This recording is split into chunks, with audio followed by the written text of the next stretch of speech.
But let's look through the high-sensitivity camera.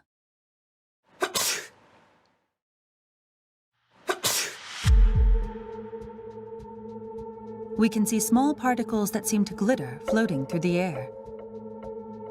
These particles are all smaller than 10 micrometers, or 1/100th of a millimeter in diameter. Let's take a look from a different angle.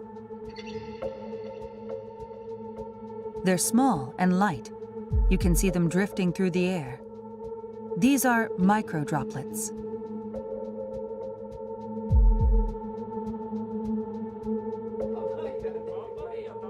We're learning that sneezing isn't the only source of these droplets.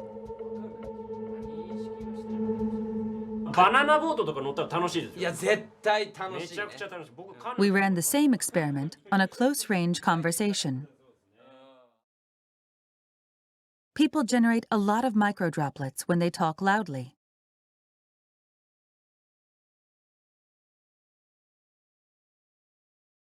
The droplets between these two stay where they are. They don't drift away.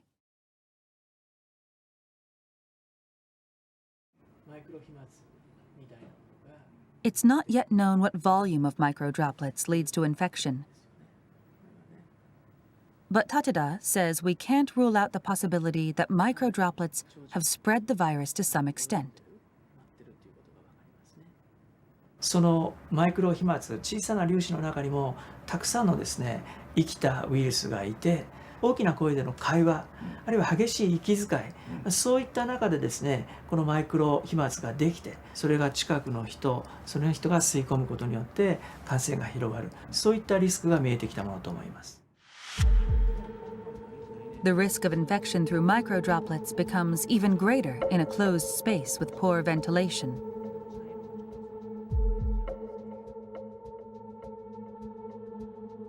This lab is simulating the movement of microdroplets in an airtight room.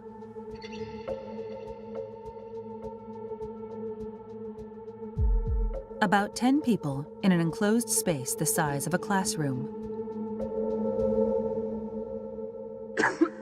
A person coughs once and spreads about 100,000 droplets.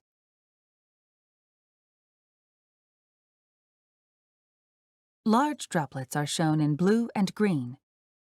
Most of these fall to the ground within 1 minute. But the microdroplets, shown in red, continue to drift.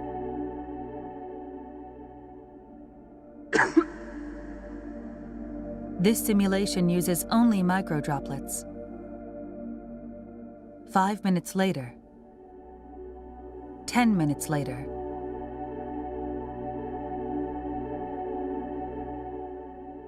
20 minutes later, the microdroplets are still floating in place. 空気がよどんでいると、つまり空気の流れがないということで、マイクロ飛沫そのものは、落ちたり、違う場所に動くことができませんので、長時間その場所にとどまるっていうことになります。But there is a way to prevent this stagnation of microdroplets. Opening windows and increasing air circulation is believed to be effective.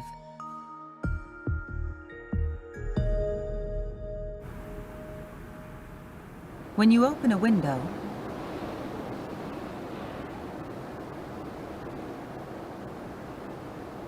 microdroplets are quickly swept away